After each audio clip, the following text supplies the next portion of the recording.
Whoop! Meron pala tayo ngayong itatry. Ito ang Maxxis Icon 27.5 by 2.2 Exo Protection, tubeless, ready, high volume, lightweight race tire. So kung makikita nyo yung mga knobs nya, mas pino at maliliit. Mukhang maganda talaga to pang road. Op, ayan na. Okay, nakabit na natin yung ating Icon. Icon Maxxis Icon. Grabe ang ganda. Maganda yung itsura nya. Ayan. So ayan, tingnan natin.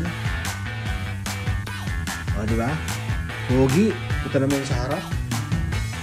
Ayan. Bali nakalagay siya sa Darkmoor Sniper na rim.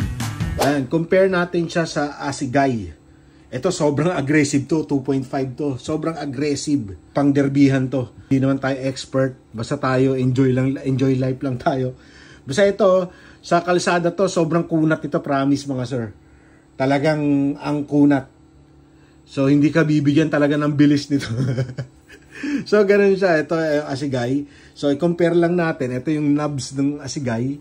Tapos, ang lalaki niya, no? So, ito naman yung Icon, no? Oh, di ba? Parang cute. Naging cute yung mga, ano niya, mga knobs niya, no?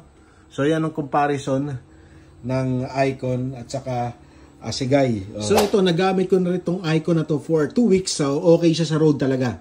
So malayo ang diferensya niya sa mga aggressive na tires kung kayo katulad ko na enduro road. Ayan. Yan, masasuggest ko talaga kung kayo ay more on roads at saka may konting obstacles like small trails o light trails. Pwede to.